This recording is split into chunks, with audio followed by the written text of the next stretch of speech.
नमस्कार। आज हम एक ऐसी ताकत के बारे में बात करने जा रहे हैं जो बहुत पावरफुल है लेकिन उतनी ही खतरनाक भी। और ये ताकत है लालच, खासकर जब बात ट्रेडिंग की आती है। तो चलिए इसको समझना शुरू करते हैं।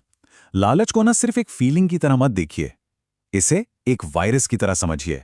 एक ऐसा वायरस जो हमारे सोचने समझने की शक्ति पर, हमारे जजमेंट पर अटैक करता है, चाहे वो ट्रेडिंग हो, इन्वेस्टिंग हो या फिर हमारी अपनी जिंदगी। अब देखिए, किसी भी वायरस से लड़ने के लिए सबसे जरूरी क्या है?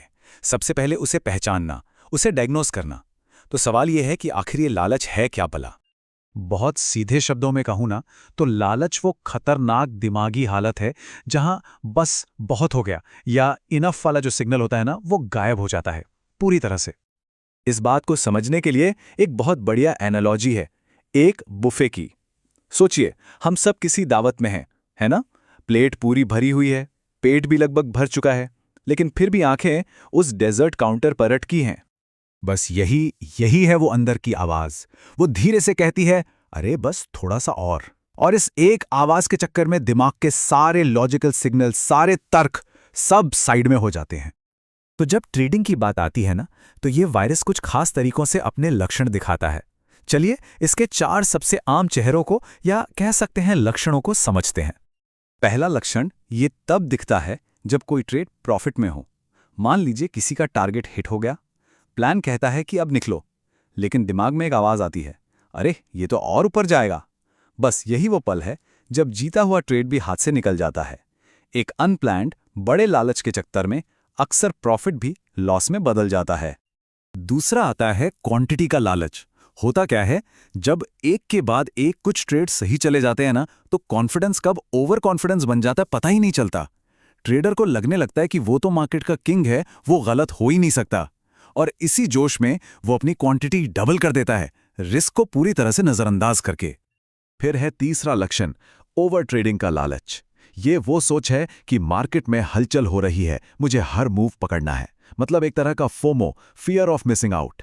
लेकिन हकीकत क्या है? जितने ज्यादा ट्रेड उतने ज्यादा चार्जेस और उतनी ही ज्यादा गलतियां। और चौथा, ये सबसे खतरनाक है, लेवरेज का लालच। इसके पीछे का लॉजिक बड़ा सिंपल लगता है। कैपिटल कम है, कोई बात नहीं, लेवरेज बढ़ा लेते हैं। ये थोड़े समय का एक्साइटमेंट तो देता है, पर लंबे समय में ये अकाउंट को तबाह करने का पक्का तरीका है। Literally a recipe for disaster. तो ये तो हो गए लक्षण, पर क्रूशियल पॉइंट ये है कि ये वायरस फैलता कैसे है। मतलब एक छोटा सा लक्षण कब एक बड़ी तबाही में बदल जाता है, इसका एक पूरा प्रोग्रेशन है। और ये देखिए, ये है वो पूरी कहानी कि कैसे एक अच्छा ट्रेड भी बुरे अंजाम तक पहुंचता है। शुरुआत होती है एक प्रॉफिट से, इससे ईगो को एक बूस्ट मिलता है। फिर क्या, रूल्स वो तो ऑप्शनल लगने लगते हैं, रिस्क लेने की हिम्मत बढ़ जाती है, और फिर बूम, एक बड़ा लॉस होता है और पीछे रह जाता है सिर्फ कंफ्यूजन और पछतावा। और ये सब क्यों हुआ? क्योंकि उस साइलेंट किलर, उस लालच के वायरस को हावी होने दिया गया। चलिए अब एक छोटा सा सेल्फ चेक करते हैं। एक सवाल है जिससे ये पता चल सकता है कि ये वायरस हमारी सोच में कहीं छिपा तो नहीं है। देखिए, अगर ऑप्शन बी या सी में से कोई भी जाना पहचाना लगा ना, तो समझ जाइए कि ये वही लालच का वायरस है। ये ऐसे ही चुपके से आकर हमें हमारे ही बनाए रूल्स तोड़ने के लिए उकसाता है। ओके, तो अब तक हमने वायरस को पहचान लिया, उसके लक्षण देख लिए। अब बात करते हैं इलाज की, इसके एंटीडोट की। और वो एंटीडोट है कंट्रोल और डिसिप्लिन। लेकिन एंटीडोट बनाने से पहले कुछ आम गलतफहमियों को दूर करना बहुत जरूरी है। पहला मिथ, लालच का मतलब पैसा कमाने की भूख है। नहीं, हकीकत यह है कि लालच तब शुरू होता है जब लिमिट पूरी हो चुकी हो और उसके बाद भी और चाहिए। दूसरा मिथ, ये सिर्फ बिगिनर्स को होता है। बिल्कुल नहीं, बड़े बड़े एक्सपर्ट्स को भी लालच महसूस होता है। फर्क सिर्फ इतना है कि वो इस पर एक्ट नहीं करते। और यहीं पर प्रोफेशनल ट्रेडर्स की मानसिकता काम आती है।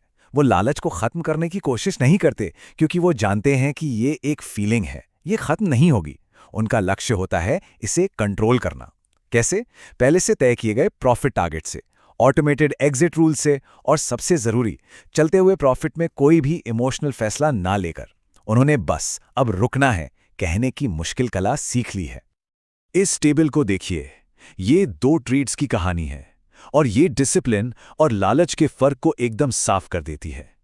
एक तरफ है अनुशासित ट्रेडर, जिसका 2000 का टारगेट पूरा हुआ और वो ट्रेड से बाहर हो गया।